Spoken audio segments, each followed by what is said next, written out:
पाकिस्तान से भारत आई सीमा हैदर खूब वायरल है।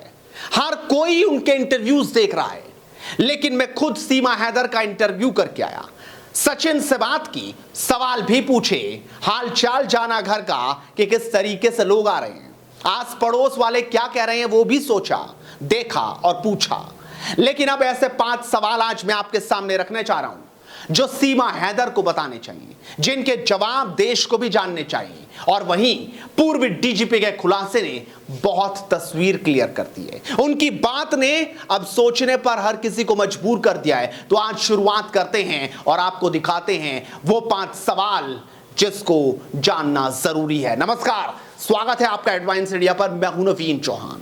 अब तक आप सीमा हैदर की खूब कहानियां उनकी जुबानी सुन रहे हैं।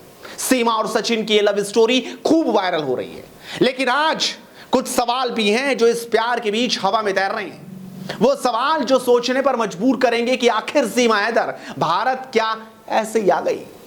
सीमा हैदर जिसने मोहब्बत में सरहद ही नहीं बल्कि हदें भी पार कर डाली। इससे कहानी कहें या फिर साजिश, इसकी शुरुआत रबुपुरा से 1112 किलोमीटर दूर पाकिस्तान के शहर कराची में होती है, जब भारत में मोबाइल पर खेले जाने वाले गेम पबजी का जादू बच्चों के सर चढ़कर बोलता है। कराची की एक तंग गली में रहने वाली सीमा इस खेल के दौरान ही नोएडा के रहने वाले सचिन के संपर्क में आ गई। बस अचानक ही। सीमा के मुताबिक वो एक बेहद गरीब परिवार से है और अपने 4 बच्चों के साथ बहुत ही मुश्किल में गुजर बसर कर रही थी। उसका पति गुलाम हैदर इस समय सऊदी अरब में पैसे कमा रहा है। सीमा का कहना है कि उसके पति गुलाम हैदर ने उसको मोबाइल पर ही तलाक दे दिया था। अब उसका गुलाम के साथ कोई रिश्ता नहीं है।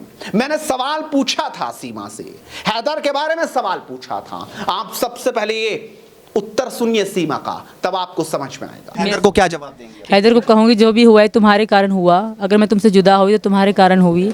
ऐसे रिश्ते नहीं चलते, एक दिन तलाक एक दिन साथ, एक दिन तलाक एक दिन साथ, ऐसे रिश्ते नहीं चलते। मैं खुश हूँ, मुझे खुश रहने दे। तो सुना आपने, और अब बारी उन 5 सवालों की है जो एक एक कर मैं आपके सामने रख रहा हूं। पहला सवाल, जब यह मामला दुनिया के सामने आया तब जांच के दौरान पुलिस को सीमा के पास से फर्जी आधार कार्ड मिला था।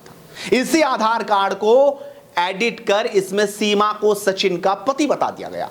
सवाल उठता है कि जब सीमा जिस पारिवारिक पृष्ठभूमि से आती है और जिस तरह उसने नकली आधार कार्ड के साथ बिना किसी झिझक के झूठ बोल रही है, वो क्या बगैर किसी ट्रेनिंग के हो रहा है? जबकि वो खुद कहती है कि वो सिर्फ 5वीं पास है। आप समझिए 5वीं पास का दिमाग।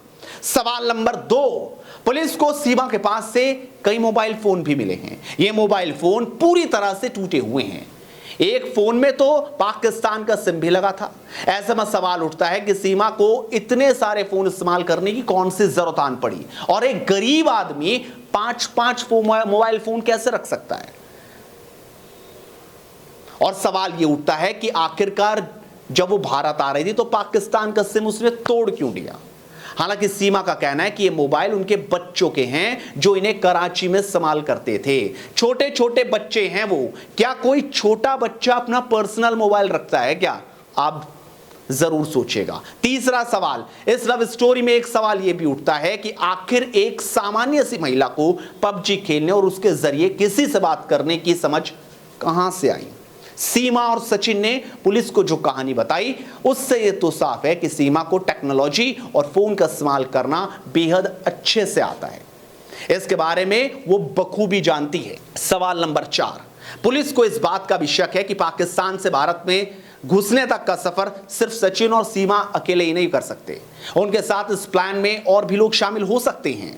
हालांकि फिलहाल किसी और के शामिल होने की कोई खबर नहीं मिली है, यानी अब ये जांच का पड़ताल का विषय है। सवाल नंबर 5, सीमा का अतीत भी उसे शक के घेरे में लाता है। दरअसल सीमा ने पुलिस को दिए बयान में बताया कि साल 2014 में उसकी शादी हो गई थी और पति सऊदी चला गया था। सीमा ने बताया कि उसके पति से उनकी शादी जबरन करवाई गई थी और उन्होंने इसे तलाक दे दिया है। लेकिन गुलाम हैदर का कहना है कि उनके बीच में तलाक हुआ ही नहीं। कई चैनल्स हैं और इसमें बीबीसी उर्दू की एक रिपोर्ट में सीमा के ससुर मीरजान जखरानी ने आरोप लगाया कि उनकी बहू घर से भागते हुए 7 लाख रुपए और 7 तोला सोना लेकर गई है। आप समझिए, गरीब फैमिली 7 लाख रुपए, एक गरीब फैमिली के पास 7 तोले सोना। आप ये समझ सकते हैं कहां से आया, कैसे आया। लेकिन उसने ये सफर अपना पाकिस्तान से फिर नेपाल से भारत में तय कर लिया। हालांकि पुलिस अभी जांच में छानबीन में लगी है और लगातार इंटरव्यूज जिस तरीके से सीमा दे रही है, हो सकता है इन सवालों के बाद शायद अब वे चहलकदमी ना हो पाए। यानी थोड़े दिन में ये ऐसा भी हो सकता है कि जिस तरीके से मीडिया का जमावड़ा लगा है वो सिर्फ बाहर ही रह जाए, अंदर गेट का ताला बंद ना हो जाए। यानी सीमा इंटरव्यू देने से ही मना ना करते। आप अपनी राय जरूर रखिए, साथ इस वीडियो को शेयर जरूर कीजिए और लगातार मुद्दे की बात के लिए देखते रहिए हेडलाइंस इंडिया, क्योंकि इसी तरीके से सच आपके सामने रखते रहेंगे। नमस्कार।